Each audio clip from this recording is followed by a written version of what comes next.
来，坐下。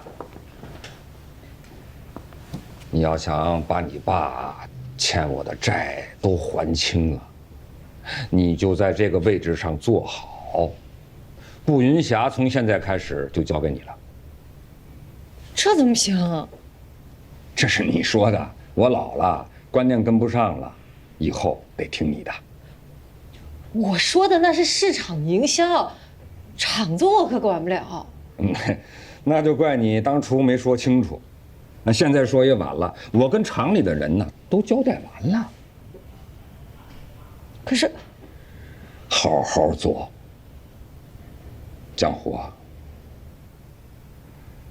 步云霞和腾越都是难得的百年品牌、民族品牌，但是没有经住市场的优胜劣汰，彻底的变成了历史。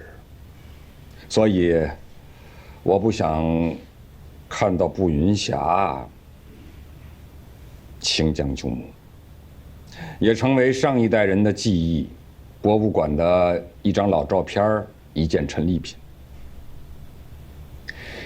你必须好好做，争取把步云霞做成百年品牌和企业，让它变成我们国人的骄傲。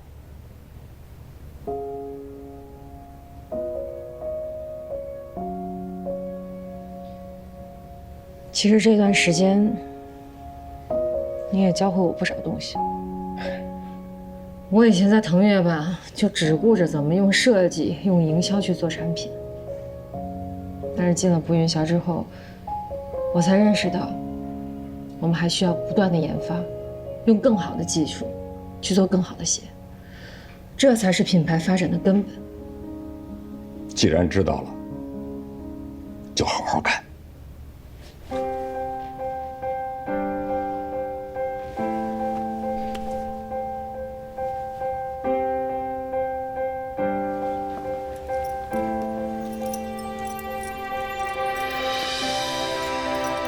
厂长办公室钥匙拿着，股东们也都开会同意了。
合作愉快。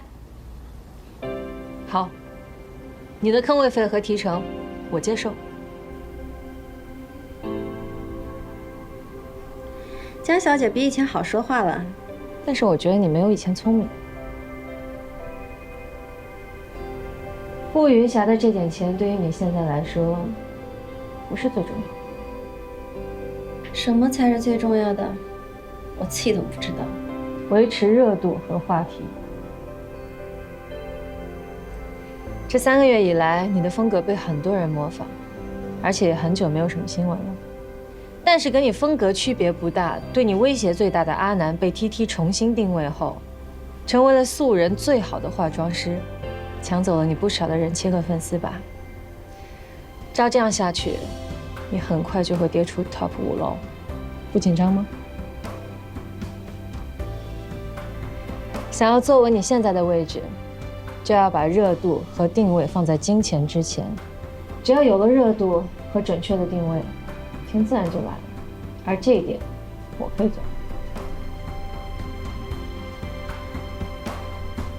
江小姐，你真正想做的是想把步云霞跟我的名字拉在一起吗？合作的定义，不就是各取所需吗？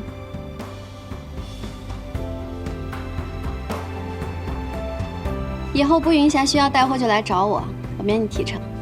科位费不免吗？那要看你能给我什么呀。不过我们一直都合作得很好，都好说。走啦，以后有机会再见。